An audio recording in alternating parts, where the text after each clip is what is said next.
Assalamualaikum warahmatullahi wabarakatuh. Saya Muhammad Ade Rosyadi, NIM 1714136, kelas Ekonomi Syariah A semester 6. Saya akan menjawab soal ujian akhir semester mata kuliah Manajemen Perbankan.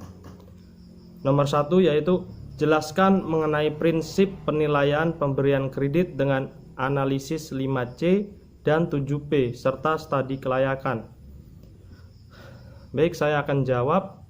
Analisis 5C itu terdiri dari 1. Karakter. Prinsip ini dilihat dari segi kepribadian nasabah. Hal ini bisa dilihat dari hasil wawancara antara customer service kepada nasabah yang hendak mengajukan kredit, mengenai latar belakang, kebiasaan hidup, pola hidup nasabah, dan lain-lain. Inti dari prinsip karakter ini ialah menilai calon nasabah apakah bisa dipercaya dalam menjalani kerjasama dengan baik. Yang kedua yaitu capacity. Prinsip ini adalah yang menilai nasabah dari kemampuan nasabah dalam menjalankan keuangan yang ada pada usaha yang dimilikinya. Apakah nasabah tersebut pernah mengalami sebuah permasalahan keuangan sebelumnya atau tidak? Di mana prinsip ini menilai akan kemampuan membayar kredit nasabah terhadap bank. Yang ketiga, kapital, yakni terkait akan kondisi aset dan kekayaan yang dimiliki, khususnya nasabah yang mempunyai sebuah usaha. Kapital dinilai dari laporan tahunan perusahaan yang dikelola oleh nasabah, sehingga dari penilaian tersebut, pihak bank dapat menentukan layak atau tidaknya nasabah tersebut mendapatkan pinjaman. Lalu seberapa besar bantuan kredit yang akan diberikan. Yang keempat, kolateral.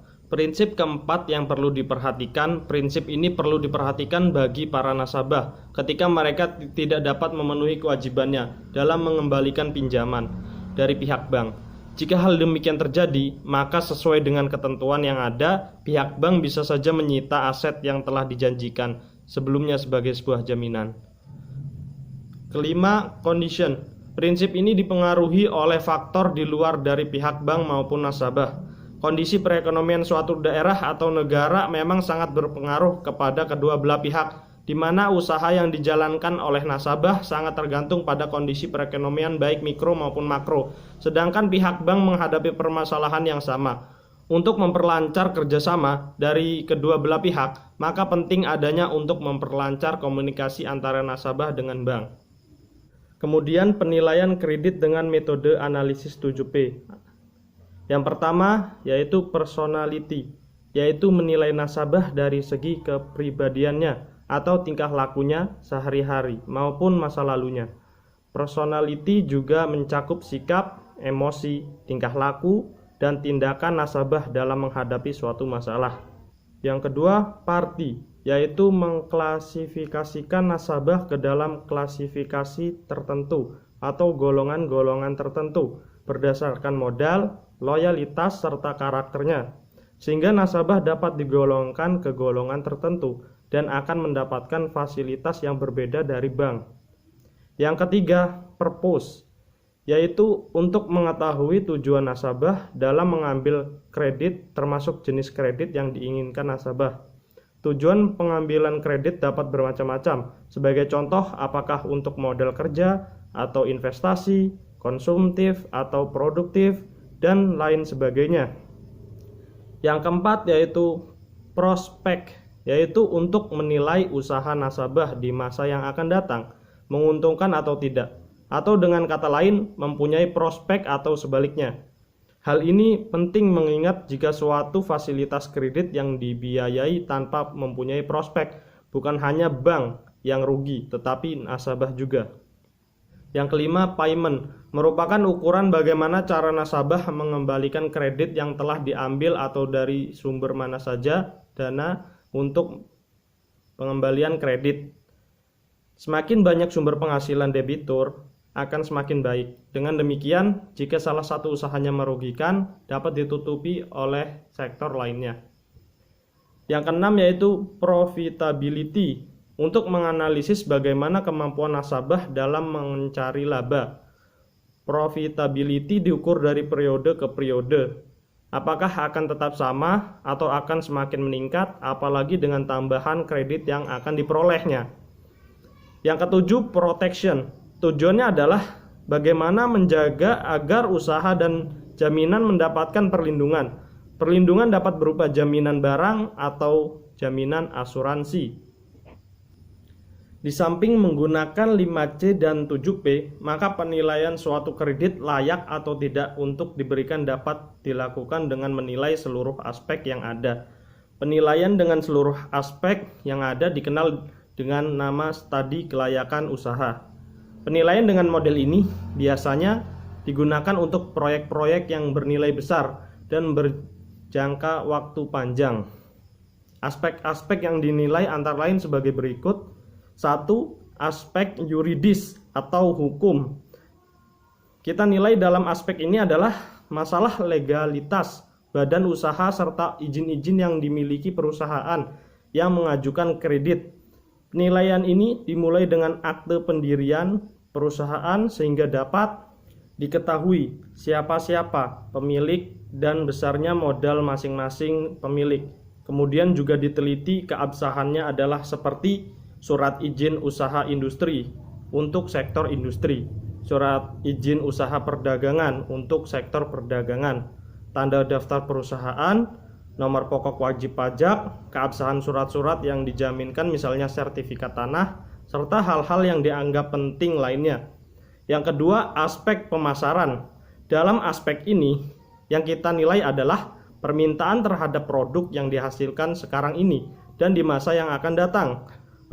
Prospeknya bagaimana? Yang perlu diteliti dalam aspek ini adalah pemasaran produk minimal 3 bulan yang lalu atau 3 tahun yang lalu. Perencanaan penjualan dan produksi minimal 3 bulan atau 3 tahun yang akan datang.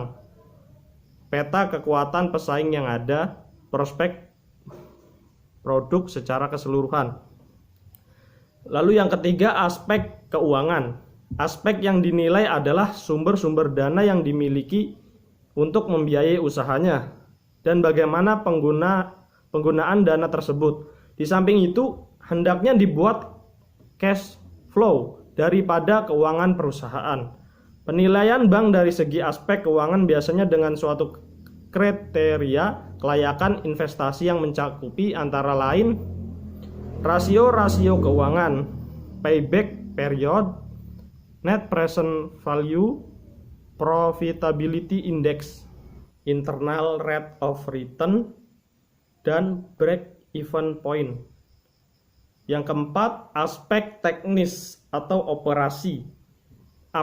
Aspek ini membahas masalah yang berkaitan dengan produksi seperti kapasitas mesin yang digunakan, masalah lokasi, layout ruangan, dan mesin-mesin termasuk jenis mesin yang digunakan. Lalu aspek manajemen. Untuk menilai struktur organisasi perusahaan, sumber daya manusia yang dimiliki serta latar belakang pengalaman sumber daya manusianya, pengalaman perusahaan dalam mengelola berbagai proyek yang ada, dan pertimbangan lainnya. Lalu ada aspek sosial ekonomi. Menganalisis dampaknya terhadap perekonomian dan masyarakat umum seperti meningkatkan ekspor barang, mengurangi pengangguran atau lainnya, meningkatkan pendapatan masyarakat, tersedianya sarana dan prasarana, membuka isolasi daerah tertentu. Yang ketujuh, aspek AMDAL. Penyangkut analisis terhadap lingkungan baik darat, air, maupun udara. Jika proyek atau usaha tersebut dijalankan, analisis ini dilakukan secara mendalam. Apabila kredit tersebut disalurkan, maka proyek yang dibiayai akan mengalami pencemaran lingkungan di sekitarnya. Pencemaran yang sering terjadi antara lain terhadap tanah atau darat menjadi gersang, air menjadi limbah berbau busuk, berubah warna atau rasa. Udara mengakibatkan polusi berdebu, bising, dan panas.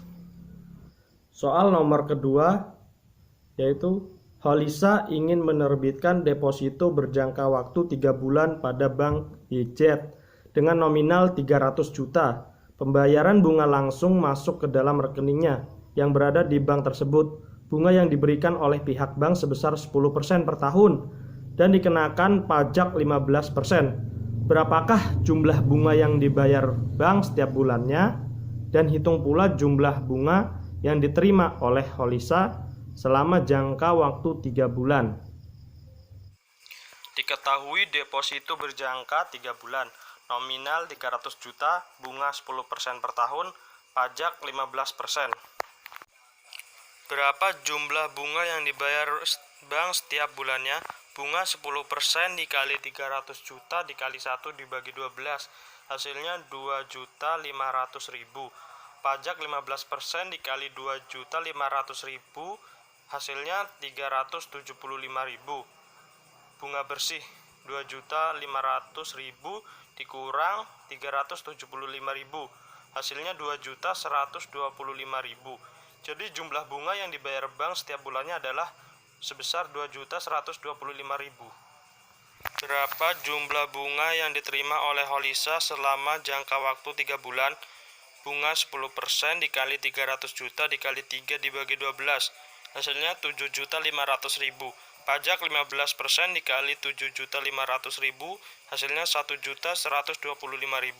Bunga bersih 7.500.000 dikurang 1.125.000, hasilnya 6.375.000 rupiah. Jadi jumlah bunga yang diterima oleh Holisa selama jangka waktu 3 bulan adalah sebesar 6.375.000 rupiah.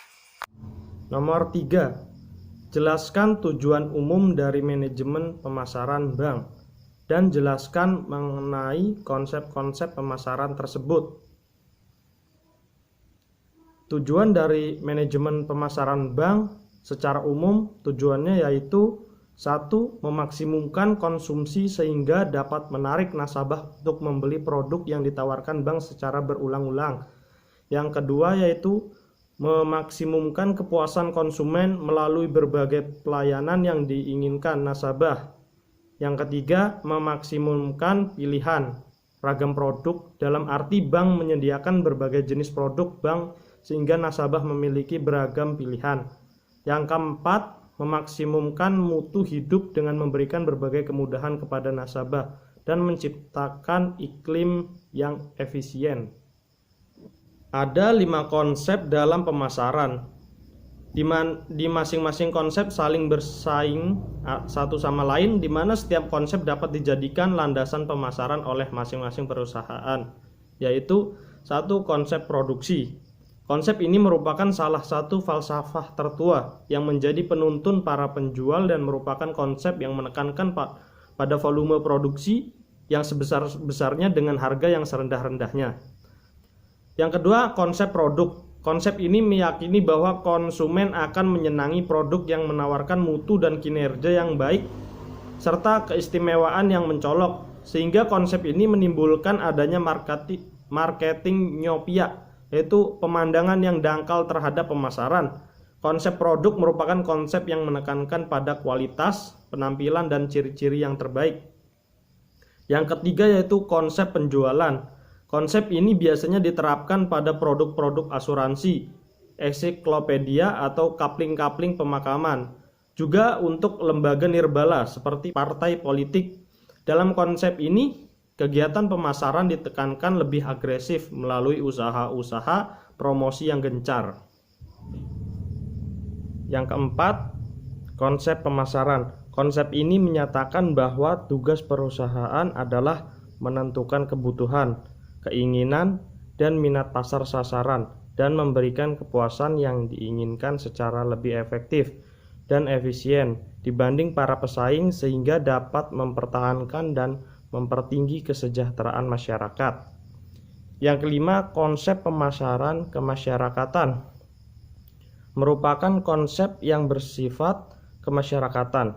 Konsep ini menekankan kepada penentuan kebutuhan, keinginan, dan minat pasar sasaran, dan memberikan kepuasan sehingga memberikan kesejahteraan masyarakat. Bagi dunia perbankan, konsep yang paling tepat untuk diaplikasikan adalah konsep pemasaran yang bersifat kemasyarakatan atau paling tidak menggunakan konsep pemasaran. Dalam kedua konsep itu jelas tertuang bahwa pelanggan benar-benar harus diperhatikan. Tujuannya agar pelanggan tetap setia menggunakan produk atau jasa-jasa yang dihasilkan bank. Mungkin itu saja yang dapat saya jawab. Kurang lebihnya mohon maaf. Wabillahi taufik wal hidayah. Wassalamualaikum warahmatullahi wabarakatuh.